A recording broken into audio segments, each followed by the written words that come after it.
Assalamualaikum warahmatullahi wabarakatuh. Nama saya Miracle Mariam Nugroho, absen 18, kelas BAS MIPA 3 dari SMA N71 Jakarta.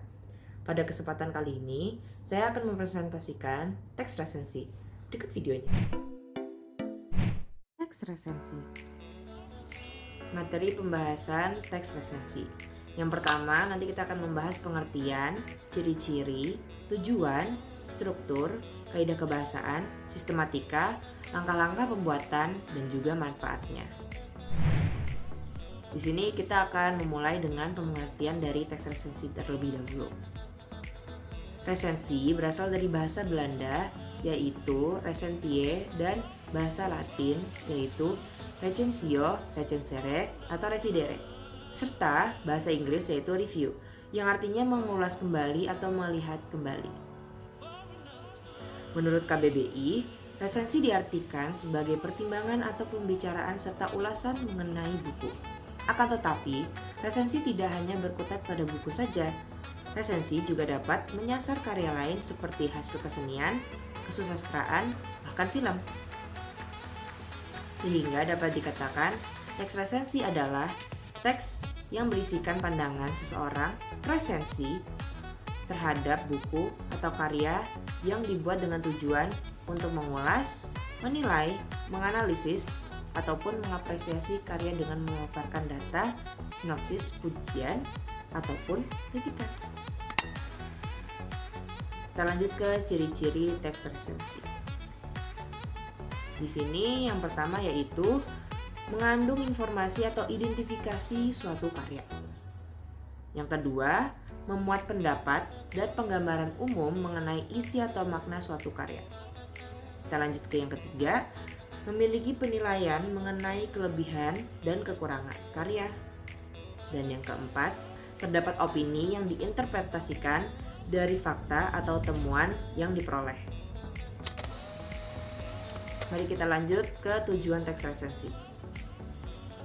Tujuan teks resensi erat kaitannya dengan pengertian resensi, yaitu untuk menyampaikan ulasan atau penilaian terhadap suatu karya agar dapat diketahui oleh khalayak. Mari kita bahas lebih detail lagi.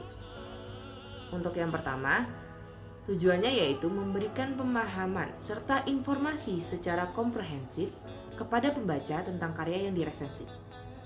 Lalu yang kedua, membantu pembaca atau penikmat karya untuk mengetahui gambaran dan penilaian dari sebuah karya secara lebih ringkas dan mendalam. Kita lanjut ke yang ketiga, membantu pembaca atau penikmat karya untuk mengetahui kelebihan dan kekurangan suatu karya. Yang keempat, membantu pembaca atau penikmat karya untuk mengetahui latar belakang dan alasan mengapa sebuah karya dibuat. Yang kelima, mengajak pembaca untuk turut mendiskusikan karya yang diulas atau diresensi. Dan yang keenam, memberi masukan kepada pembuat karya berupa kritik dan saran. Struktur teks resensi.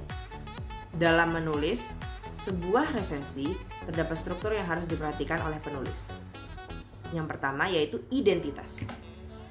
Identitas ini melingkupi judul, pengarang, tahun terbit, tebal halaman, penerbit, dan juga ukuran buku. Bagian di atas mungkin saja tidak dinyatakan dengan secara langsung, seperti yang tampak pada teks ulasan film, serta juga lagu.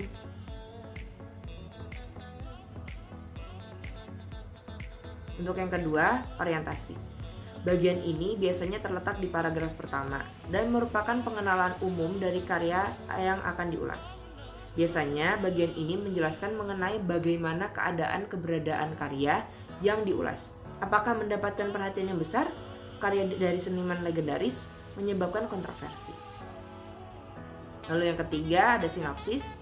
Sinopsis merupakan ringkasan dari isi buku atau film atau karya lain yang akan diulas.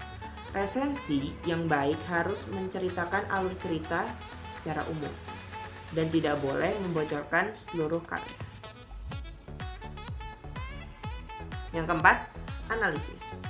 Analisis ini merupakan pemaparan unsur-unsur yang membentuk karya yang diulas. Misalnya, tema, penokohan, atau alur dalam novel atau cerpen. Analisis unsur pembentuk dapat membantu untuk memperlihatkan wujud karya tanpa membocorkan keseluruhan isinya. Yang terakhir, evaluasi. Bagian ini merupakan pemaparan yang berisi kelebihan dan kekurangan dari karya. Interpretasi atau penafsiran kita terhadap manfaat atau amanat karya juga dapat disimpulkan di sini. Kita lanjut ke kaidah kebahasaan. Teks resensi memiliki kaidah-kaidah kebahasaan seperti berikut. Yang pertama, banyak menggunakan konjungsi penerang seperti bahwa, yakni, yaitu. Lalu yang kedua, banyak menggunakan konjungsi temporal seperti sejak, semenjak, kemudian, akhirnya. Yang ketiga, banyak menggunakan konjungsi penyebaban seperti karena, sebab. Lalu yang keempat, menggunakan pernyataan-pernyataan yang berupa saran atau rekomendasi pada bagian akhir teks. Hal ini ditandai oleh kata jangan, harus, hendaknya. Kita memasuki ke materi sistematika teks resensi. Yang pertama, dari sistematika teks resensi ini yaitu judul resensi. Judul haruslah ada jika ingin meresensi karya orang lain. Misalnya, resensi buku novel Laskar Pelangi karya Andrea Hirata. Lalu yang kedua, identitas buku, film, atau yang lainnya. Identitas dalam meresensi sebuah karya meliputi judul, nama pengarang, tahun terbit, tebal halaman, dan nama penerbit. Lalu yang ketiga, ada pendahuluan. Pada bagian ini, berisi pengenalan pengarang, latar belakangnya, tujuan penulis membuat atau menulis karya itu. Lalu ada juga isi resensi. Isi dalam struktur resensi adalah bisa diisi dengan ulasan singkat tentang cerita yang dikisahkan dalam karya, buku, film, puisi, dan lain-lain. Lalu yang kelima, keunggulan. Dalam meresensi, pasti para penulis resensi akan memberikan paparan berupa keunggulan yang ada pada karya yang diresensinya. Keunggulan yang disampaikan kepada pembaca misalnya karena cerita yang menarik, ada ciri khas yang ditonjolkan oleh penulis, dan bisa juga bentuk fisik karya tersebut yang diungkapkan oleh resensi. Yang keenam, kekurangan. Supaya penilaian dalam sebuah resensi itu bersifat objektif, maka peresensi juga memberikan penilaiannya berupa kekurangan yang terdapat dalam sebuah karya. Tujuannya ada memberikan informasi kepada penulis bahwa ada sesuatu yang harus diperbaiki dan memberikan informasi awal kepada pembaca apakah karya tersebut layak untuk dimiliki. Lalu yang ketujuh, penutup. Pada bagian ini, berisi kesimpulan tentang apa saja yang dimiliki sebuah karya tersebut. Kita lanjut ke langkah-langkah membuat resensi. Yang pertama, kenali semua aspek buku, mulai dari tema, isi, hingga jenis buku yang diresensi.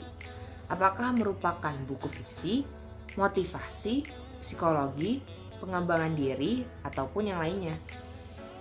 Lalu yang kedua, membaca buku yang akan diresensi secara menyeluruh. Mengapa?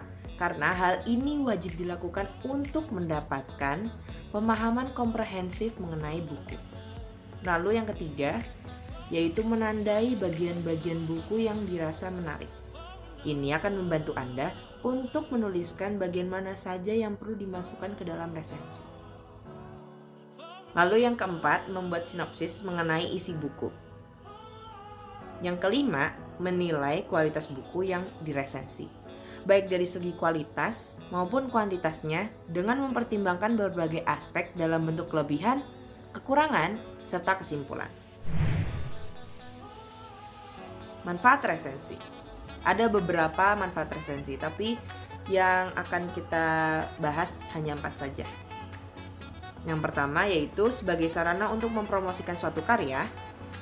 Lalu bisa juga menjadi sarana yang baik untuk mengembangkan kreativitas. Lalu ada juga menjadi bahan pertimbangan terhadap suatu karya, apakah ia layak dinikmati atau tidak. Dan juga yang terakhir, penulis yang resensinya dimuat di surat kabar atau majalah biasanya akan mendapatkan imbalan baik berupa buku maupun uang. Maka dapat kita simpulkan, yang pertama yaitu teks resensi adalah teks berisikan pandangan seseorang per resensi atau pertimbangan atau ulasan terhadap suatu karya. Lalu ada juga resensi bertujuan membantu pembaca atau penikmat karya untuk mengetahui gambaran dan penilaian dari sebuah karya secara lebih ringkas dan mendalam. Selanjutnya, struktur teks resensi terdiri dari 5 bagian, yaitu identitas, orientasi, sinopsis, analisis, evaluasi. Dan yang terakhir, pembahasan teks resensi banyak menggunakan konjungsi penerang, penyebaban, temporal, dan menggunakan pernyataan-pernyataan yang berupa saran atau rekomendasi pada bagian akhir teks. Terima kasih sudah menonton. Semoga bermanfaat bagi kita semua. Assalamualaikum warahmatullahi wabarakatuh.